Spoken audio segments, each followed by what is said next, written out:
All right, today we've got a timeless fable for you. One that asks a really simple but profound question. What actually makes a son? Is it just about blood, or is it something more? And that brings us to the very heart of this story. Get this. Can an animal become a better son than a human? I know, it might sound a little strange, but this tale is going to show us that true family is really defined by our actions, not just by our birth. So, let's meet our main characters. Our story starts with a kind, devoted mother named Shanti. But her son, Raghunath, well, he's completely wrapped up in his own world, you know? A world where his friends and his plans always come first.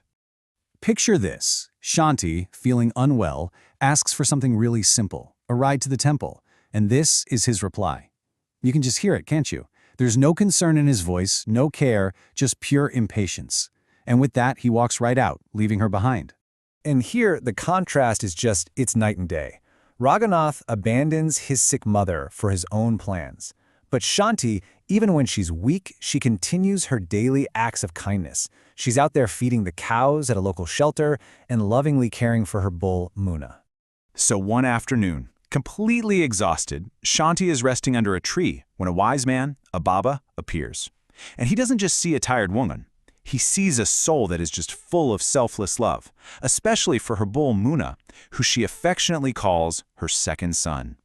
The Baba offers her some water, and then leaves her with this really powerful piece of wisdom, a truth that honestly guides this entire story. It's not about who you are, it's about what you do. Not long after this, Raghunath bursts in with some big news. He's gotten a job in a faraway city. He just brushes off his mother's joy and her traditional farewells and simply leaves. No promises, no looking back. He's just gone. After he leaves, Shanti's life becomes this painful, lonely waiting game. Days turn into months with no letters, no calls. The villagers start to gossip about her neglectful son, and her only comfort becomes the quiet, steady presence of her bull, Munna. Just as Shanti is lost in her sorrow, weeping under a tree, the Baba returns. He tells her that her selfless devotion, this pure heart that asks for nothing in return, it's been seen, and it will now be rewarded. And this is where the story takes a magical turn. The Baba rewards her selfless love with a single, absolutely miraculous transformation.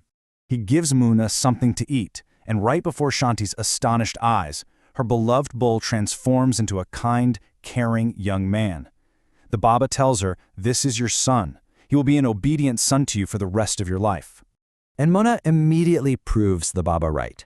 He starts tending to the neglected fields, he helps his mother walk to the temple, he makes sure she is well, and in this beautiful act of love, he even feeds her with his own hands. So Shanti asks him, "Are you only doing this because the Baba commanded you to?" And this is his beautiful answer. He reassures her that the Baba may have changed his form, but the love, that was always there, in his heart. With Munna by her side, Shanti's entire life is transformed. Her fields prosper, her health returns, and her heart is just filled with happiness. For years, she knows nothing but the joy and care of a truly devoted son. But of course, all lives must end. After a long, happy life, Shanti passes away peacefully in her bed. And this leaves Munna utterly heartbroken, completely alone. He's lost the only person he has ever known and loved. And at this exact moment of grief, who should appear? Raghunath. But he hasn't returned to mourn his mother. Oh no, he's returned for the property, for the house he believes is now his. He doesn't even recognize Munna. And when Munna tries to explain that he lived there and cared for Shanti like a son, Raghunath shows his true colors. He cruelly pushes him aside, demands the keys, and throws Munna right out of his own home. But just as Raghunath is celebrating his little victory, he hears a voice.